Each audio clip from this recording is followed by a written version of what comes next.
O ito na guys, pag-usapan natin yung pinaka-aabangan na episodes ng Eat Bulaga at saka yung Showtime last Saturday. Sino ba nakapanood ng ano? Ano pinanood nyo pala? Teka muna. Ano pinanood? Pareho.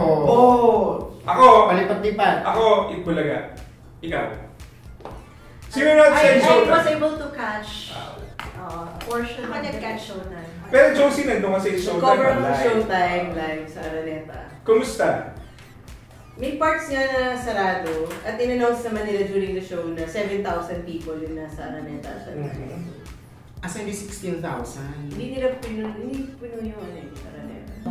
Yung Karil Vice Ganda. Yeah! Yung kiss. Kasi parang ang dami ng cringe na netizens. Parang ganun na rin ba ka-desperate for ratings. Kinis sa lips. Staged ba yun? Kasi bakit nasa audience yan? Si Karel Si El. Parang ano yun Hindi, si Karel kasi... kung inaano nyo yung Showtime, parang di ba binalik nila yung Vice Reel. Yes. Tapos expected nila na magiging lalaki dun sa show na yun, si Vice. Sa segment na yun. Yes, Visceral. yung rockstar. In-expect ng mga fans talaga na lalabas yung Visceral dun sa show. So, nag-kiss sila sa audience area. Tapos umakit silang dalawa sa stage. Tapos nung patapos yung song, kinis ulit ni Vice and si Karel. Personally, because I saw both parang episodes of Yayada and also Showtime, parang they're missing out on that important asset that they have, and that's Vice Ganda being a very, very funny comedian. Kasi, bakit? Why do we like Aldab? It's not just because of them. I like Lola ni Dora. Diba? Ang galing-galing yung set. Ang galing ni Paolo. Parang it's a complete, ingredients. Ay, parang complete recipe Ito, parang kailangan kumuha ng iba. Pero, bakit? Ang galing na ni Vice. And di ba trending capital na? Diba? Ang galing ni Anne. Na-prove naman na nila Oh, before. si Bong Navarro, si Billy Crawford, kumbaga, yung mga host nila talented na themselves. What they need is a good concept, not additional people. Siguro, they need the mga love team to drive yung mga fans nito and create hype. Pero yung sa kanila, concept talaga na that it doesn't have to be the same as the Kalya serie. Kasi Kalya serie is it's a new genre and Just sa Eat Bulaga na yun. Sa accidental lang naman talaga. They have all the asset. Vice and ang dami nilang fans. Si Joe, magaling mo siya. Ang dami nilang fans. Ryan Bang. Diba? Parang, bakit nung Wawawi and Eat Bulaga? What did Eat Bulaga do? Did they mimic kung ano yung ginagawa ni Slay to what? No! Diba? Parang tingin ko it's parang you're pressured to go head to head in the competition. Pero, nakakalimutan natin na they have their own end. Nasa yun na. Sinabi kasi hindi mo lang sa isang interview na kailangan kung ano yung dinidictate ng competition, kailangan sumundin. Parang I don't think so Kasi kung meron kang sariling concept and improve it. Kumbaga nandun Pero sinabi niya hindi nga competition ang Alba.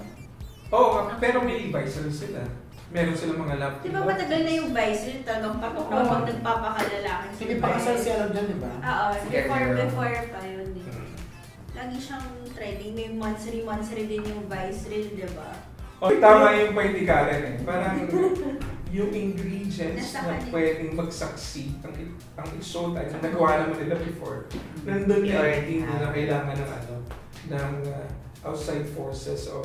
For me naman, feeling ko naman, all of this naman ang magbe-benefit yung viewers. Kasi like the challenge for the Aldab now, laging wino-worry even the fans, hanggang kailan nila masustain. So with Showtime naman, ang challenge sa kanila ay to make their program better. There was a time na nangingibabaw or natatapatan na ng Showtime yung Eat Bulaga pagdating sa ratings, as napag-iiwanan ng Eat Bulaga.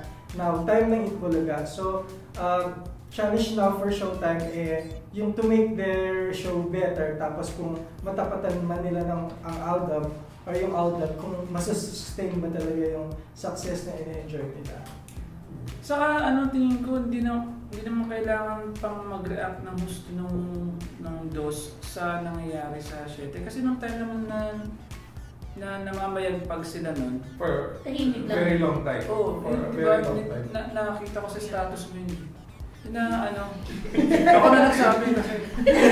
Coach mo na lang. So, Meron ka niya rin. hindi naman nila Ice kailangan cream. Ganun yung pa hindi yun. naman kailangan nilang mag-react pa kung ano nangyayari sa talaga. Basta gawin na lang nila yung what works for them.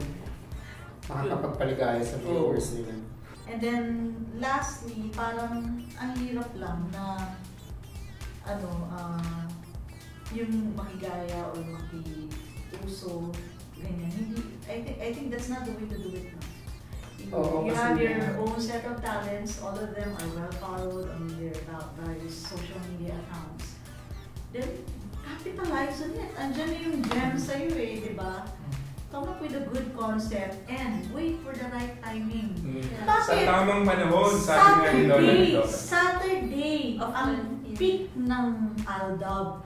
Bakit hindi ka kumuha sa Monday to Friday? Before you know it, you own one day and then next time you can go head to head with it. But for you to be, yung sinasabi mo, gagawin nila next Saturday. Kung ako sa totoo lang, Nakaka-pressure din sa kanila yun. pero parang just do your job well. Hindi, saka reinforce na lang yung what's strong dun sa kanila. For example, sa Itbulaga, umaga Aldab, sa gabi, On the Wings of Love, ABS-CBN. Yes, Patulista! Yes, cross-promote. Baka pwedeng kunwari si Showtime, pupunta ng States, appear si Nadine, Si Clarky at si Leia. para mag-trending yan. Kasi nag-trending din ng Jadine.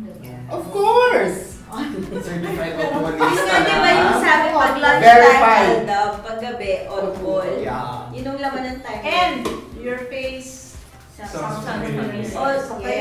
Favorite ko talaga yun. Huwag nilang masyadong exert yung effort nila sa isang show. Kasi ang daming shows. Kanya-kanyang moment. ABS-CBN na magaganda